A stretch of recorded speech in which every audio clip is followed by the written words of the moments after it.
Alright, welcome back everybody to the game we call the Tactics Ogre. We are going to do more Tactics Ogring, but first we're going to read the shit that's in the box. Starting with Denim's Emporium. Denim's Emporium, not Denim.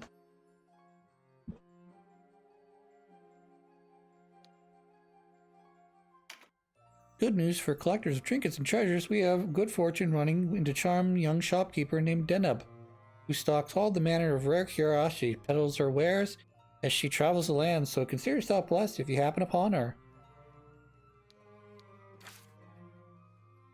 Ceremony celebrating Princess Valeria's return to power is held at the Heim Castle. Background officials serve King Doloria, including Regan Brian Moore, pledged their allegiance to the princess. Lord Tartaros is attended as representative of the High Priest of Solarian of Holy Lothlorien Empire, reaffirming the alliance between the two nations.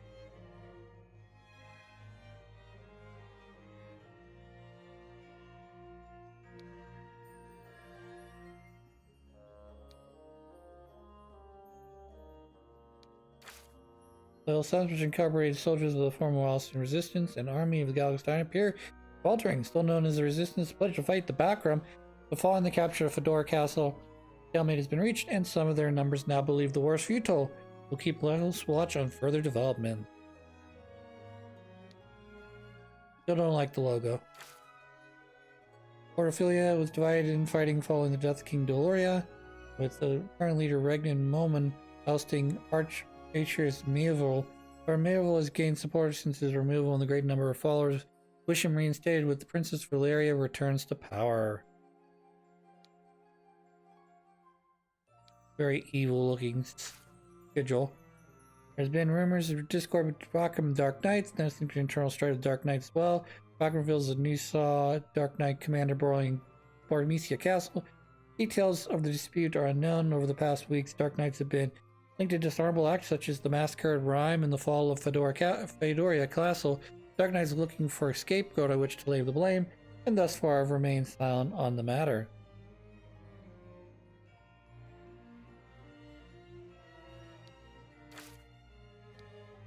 Border has suffered due to the lengthy war, but one town hasn't been a haven for Lustin since the rule of King Doloria.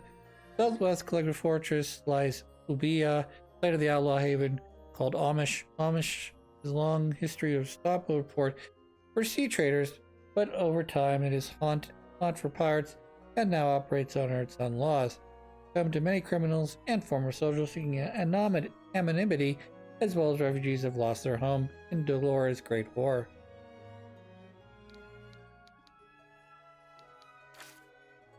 And now we're back to the beginning. People, we're not going to read any of these. But we are going to read some of the ones down here towards the bottom. Zenobia, an unknown origin, serves the mages region of the Kingdom of New Zenobia. She was practical architect of the kingdom establishment. Her thirst for knowledge is boundless, and she has come to Valeria to fund her studies. She's also remarkably fond of pumpkins, which is important later on. Also, she has nice hooters. But I think that's sort of a generic thing. You know, generic as in Backroom serving the Backroom host, an outstanding mage graduated from the Magi. In the high marks, Backroom for Kingdom actively training mages to augment their army. Ability to leverage great power in small numbers, important minority of Backroom, gaining the trust of her subordinates. It's a difficult task. First young commander, she has several things, lowering her tone, changing the rogue and hairstyle to make her look older. Other such efforts. Ultimately, Bono realized that her competence was everything, and secret recognition for herself simply by overpowering her own men in mock battle. She waits on the southern side of Fedora Castle, the resistance. When the reinforcements of Lothlorien failed to arrive, she and those under her command were killed. That's the lady I just killed. All sorceresses have nice racks.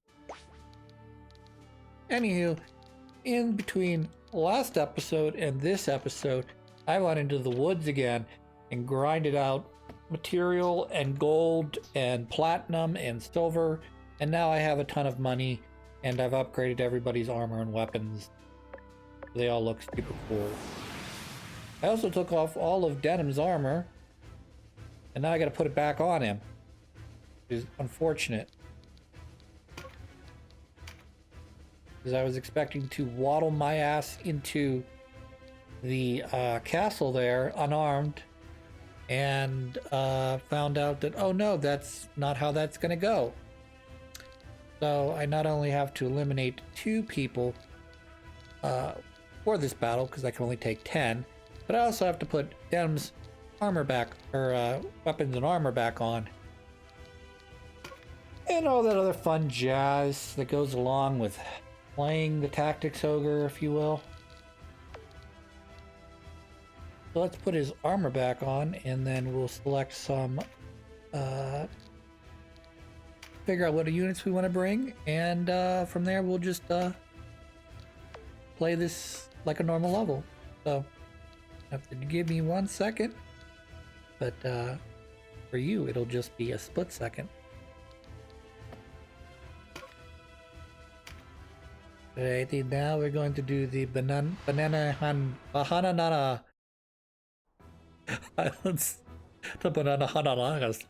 I've looked forward to our meeting, Denim of Goliath. You will pay for your crimes against Galgastan with your life. Good old Galgastani people. I like how their crest, banner, if you will, is all beat up and like torn now, because I've basically ended the Galgastani kingdom, or lands, I guess. So this is essentially a resistance movement within the Galgastani that have not joined with the Wallisters, or I guess the Bakram, in a way.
I went home this past weekend to help my dad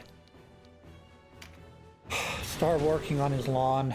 It's still March right now, so it's not like grass cutting time, at least in the Northeast.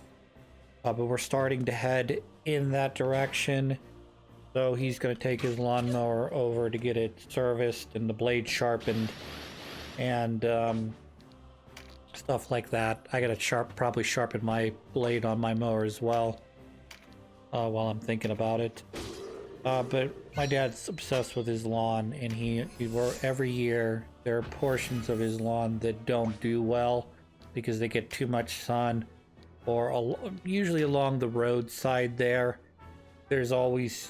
too. To try to explain it, you have the road, which isn't going to be good for grass anyways, and then next to the road is the curb, not like a sidewalk curb, but like a sort of a slanted curb for the water to flow down and into the manhole, the drain. And then from there he's got this mound of dirt that sort of sits like as a mound, I guess, all the way along that side of the yard.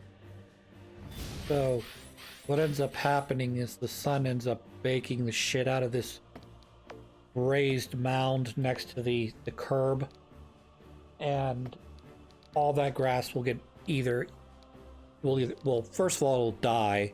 Second of all, the area will be, you know, not very hospitable for grass growing because of its proximity to the road, and the fact that I'll also at some point probably scalp it or cut it way too low, because again it's part of a mound, so as you're pushing the lawnmower either vertically or horizontally across it, because we go opposite directions each week so the grass doesn't grow in a particular way, inevitably you're going to scalp part of that area, and then that of course will kill all of that grass between the heat and low grass blades. But my dad's insistent on planting there every year, and so that's what we did. My dad has this old pick, like imagine I'm sure they use it for other things, but if you ever watch the old cartoons and the guys going, oh, I'm working on the railroad, you know, and they have the hammers putting in the spikes. But you also have the guy who's got the pick that's got the sharp point and then a sort of a flatter end on the other side. Yeah, I'm pretty sure my grandfather either bought that or was given to him, or he stole it when he worked for the government back during World War II. He was part of the civilian something, or helped you know, improve infrastructure in the United States during the war. And so we've had this pick in our basement going back as far as I can remember, from childhood practically.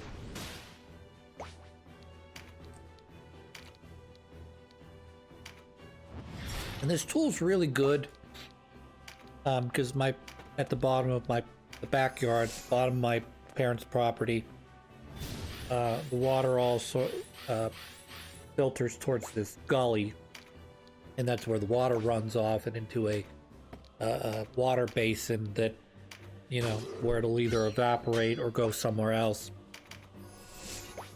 But that gully will fill with leaves and other debris occasionally, and that tool's really good for getting in there and pulling out the excess debris without actually sticking your hands in and picking out the leaves.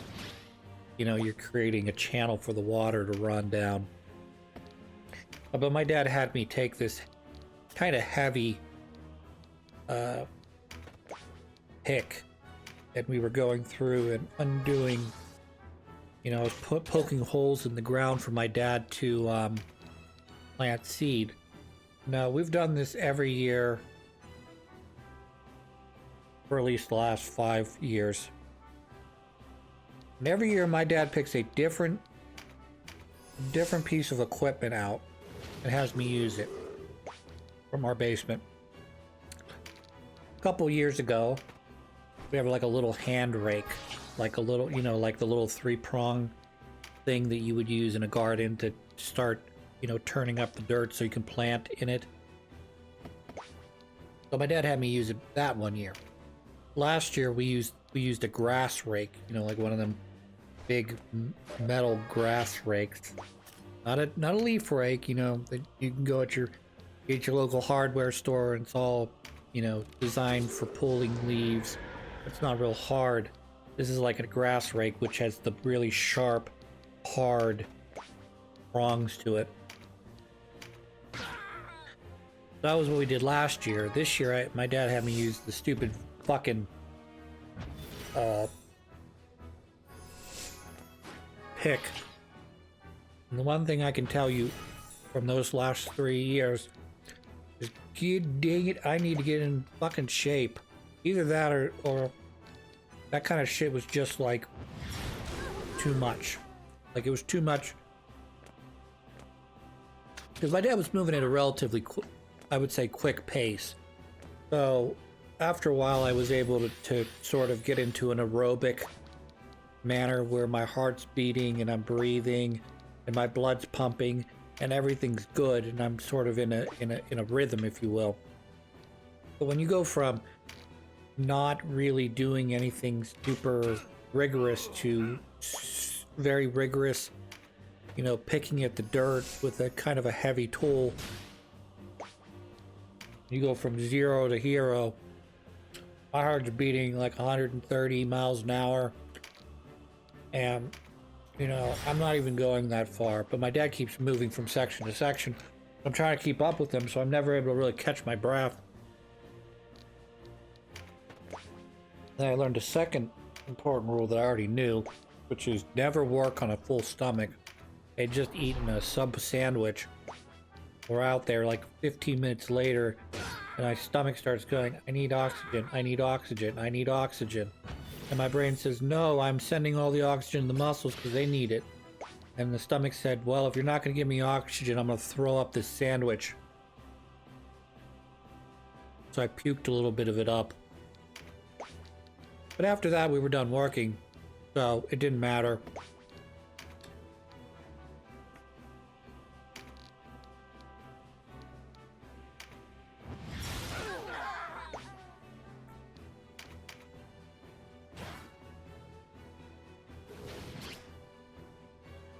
Another thing my dad told me, which I think is, I don't know if it'll be bullshit or not, it really depends, but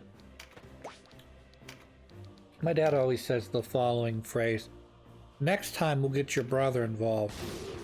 Well, next time generally never comes. And I'm not going to say it never comes, because occasionally, particularly in the summertime, my brother will come down and help my dad cut the grass, you know, like on a weekday or weekend or whatever. But a lot of times when it comes to like anything that takes a long time, it's heavily labor intensive, it's me and my dad every time. Oh, we gotta rake the leaves in the front yard. Okay, well, it'll be me and my dad. Or we gotta put mulch down for the front bed. Me and my dad going out, getting the mulch, bringing it back, spreading it out. You know. And then my mom will get angry in the springtime because she'll go out and look at you know, after we cleaned up the garden in November, she'll go out in March and look and see that like things that should have survived the winter are now dead because we went in and cleaned it up of leaves, but basically ripped certain things out by the root. So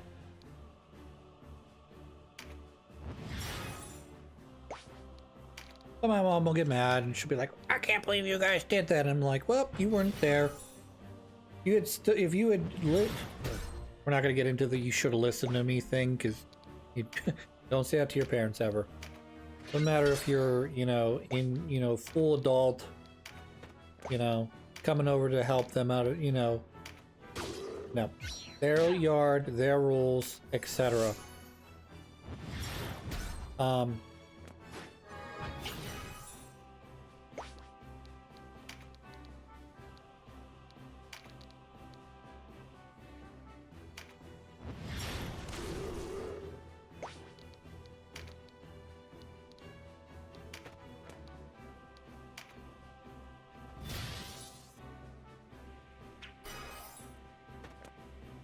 But she's very particular about certain things in her garden, which is fine because it's her garden and her, you know, flowers and that sort of stuff. But when it comes to like the wintertime, fall cleanup stuff, she doesn't want to be involved with it. She just wants to, you know, be involved in the planting and the watering and the reaping process. She doesn't want to be bothered with, you know, turning the garden over in the winter, cleaning out the leaves. And maybe some of that's my dad just sort of being, you know, fussy.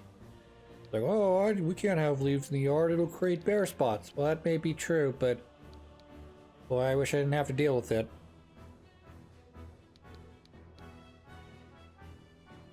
Why don't you just use your lawnmower and cut up the leaves? It's such a good idea, and I agree with you when you say that.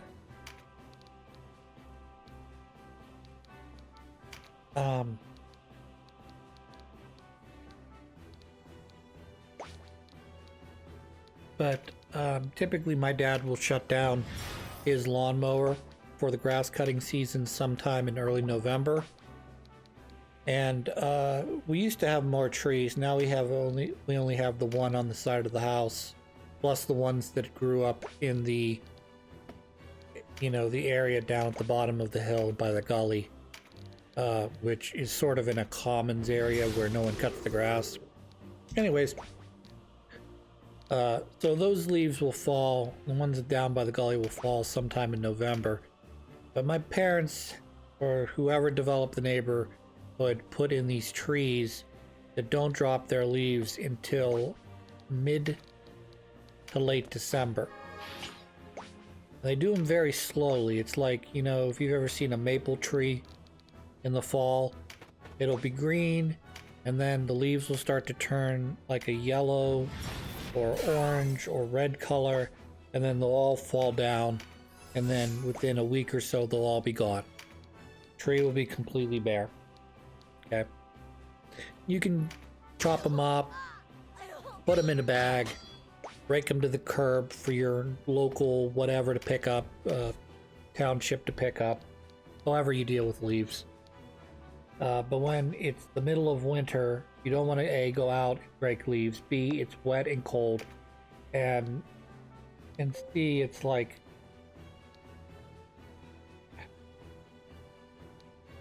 you know, see cold and wet, and I don't want to do it. But that's we're talking months from now. We're talking, what, about 8-9 months from now that I'm worried about. I'm talking about when I've got a full summer worth of grass cutting in front of me. I mean, it's not.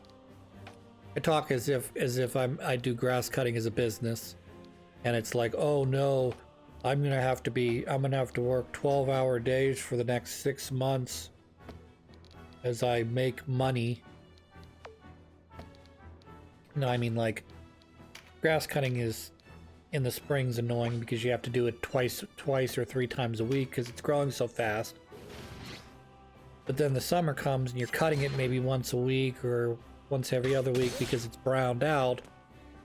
But now you get a different problem where it's like 80 or 90 degrees out and you don't want to cut that grass. Yeah, we'll see. My dad's lawn also has a problem where something's going on up the hill from us. They keep saying it's a naturally occurring stream, you know, whatever they call that, water spring or whatever. I don't know. I just, all I know is that last year my dad's lawn had way too much water in it, and you could tell there were certain areas where you could see where the water was running, because basically would run down the hill and diagonal towards the gully, and that whole area was just like a swamp.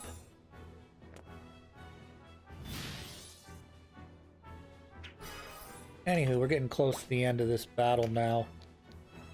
And by close, I mean we've got, what, another six enemies left? 1, 2, 3, 4, maybe 4 or 5 left.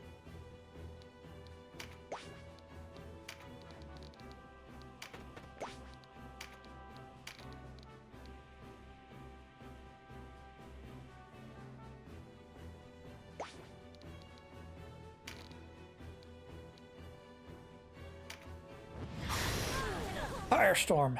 I'm also going to try to recruit this Valkyria girl because she's got a ring on her finger I want. But if she won't be recruited, that's okay. I'll just kill the boss and be done with this.